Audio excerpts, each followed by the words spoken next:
ഇന്ന് നമുക്ക് നല്ല സോഫ്റ്റ് ആയിട്ടുള്ള മടക്ക് ചപ്പാത്തി തയ്യാറാക്കുന്നത് എങ്ങനെ നോക്കിയാലോ. അപ്പോൾ അതിനായിട്ട് ഒരു ബൗളിലോട്ട് 1.5 കപ്പ് അളവിൽ ഗോതമ്പ് പൊടി, ആവശ്യത്തിനുള്ള ഉപ്പും 1 ടേബിൾ സ്പൂൺ അളവിൽ ഓയിലും കൂടെ ചേർത്തതിന് ശേഷം ഇളം ചൂടുള്ള വെള്ളം ചേർത്ത് നല്ല സോഫ്റ്റ് ആയിട്ട് അങ്ങ് കുഴച്ചെടുക്കണം.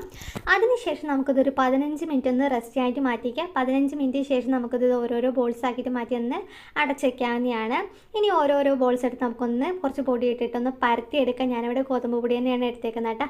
അപ്പോൾ അതൊന്ന് പരത്തിയെടുത്തതിന് ശേഷം ഇതിൻ്റെ മുകളിലായിട്ട് നെയ്യ് ഓയിലും കൂടെ ഉള്ള ഒരു മിക്സ് അപ്ലൈ ചെയ്തതിന് ശേഷം ഇതിന് മുകളിലായിട്ട് കുറച്ചുകൂടെ ഗോതമ്പ് പൊടി സ്പ്രെഡ് ചെയ്യുക. അതിന് ശേഷം ഒന്ന് മടക്കിയെടുക്കുക. അതിന് ശേഷത്തെ സെയിം സ്റ്റെപ്പ് തന്നെ ചെയ്ത് കൊടുക്കുക.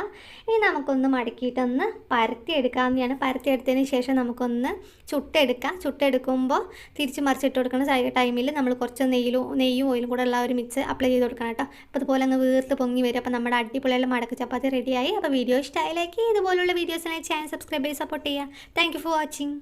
ഇന്ന് നമുക്ക് നല്ല സോഫ്റ്റ് ആയിട്ടുള്ള മടക്ക് ചപ്പാത്തി തയ്യാറാക്കുന്നത് എങ്ങനെ നോക്കിയാലോ. അപ്പോൾ അതിനായിട്ട് ഒരു ബൗളിലോട്ട് 1.5 കപ്പ് അളവിൽ ഗോതമ്പ് പൊടി, ആവശ്യത്തിനുള്ള ഉപ്പും 1 ടേബിൾ സ്പൂൺ അളവിൽ ഓയിലും കൂടെ ചേർത്തതിന് ശേഷം ഇളം ചൂടുള്ള വെള്ളം ചേർത്ത് നല്ല സോഫ്റ്റ് ആയിട്ട് അങ്ങ് കുഴച്ചെടുക്കണം. അതിനുശേഷം നമുക്കിതൊരു 15 മിനിറ്റ് ഒന്ന് റെസ്റ്റ് ആയിട്ട് മാറ്റിക്കാം. 15 മിനിറ്റ് ശേഷം നമുക്കിത് ഓരോരോ ബോൾസ് ആക്കിയിട്ട് മാറ്റി ഒന്ന് അടച്ചേക്കാവുന്നതാണ്. ഇനി ഓരോരോ ബോൾസ് എടുത്ത് നമുക്കൊന്ന് കുറച്ച് പൊടി ഇട്ടിട്ടൊന്ന് പരത്തിയെടുക്കാം. ഞാനിവിടെ ഗോതമ്പ് പൊടി തന്നെയാണ് എടുത്തേക്കുന്നത് കേട്ടോ. അപ്പോൾ അതൊന്ന് പരത്തിയെടുത്തതിന് ശേഷം ഇതിൻ്റെ മുകളിലായിട്ട് നെയ്യ് ഓയിലും കൂടെ ഉള്ള ഒരു മിക്സ് അപ്ലൈ ചെയ്തതിന് ശേഷം ഇതിന് മുകളിലായിട്ട് കുറച്ചുകൂടെ ഗോതമ്പ് പൊടി സ്പ്രെഡ് ചെയ്യുക. അതിന് ശേഷം ഒന്ന് മടക്കിയെടുക്കുക. അതിന് ശേഷത്തെ സെയിം സ്റ്റെപ്പ് തന്നെ ചെയ്ത് കൊടുക്കുക.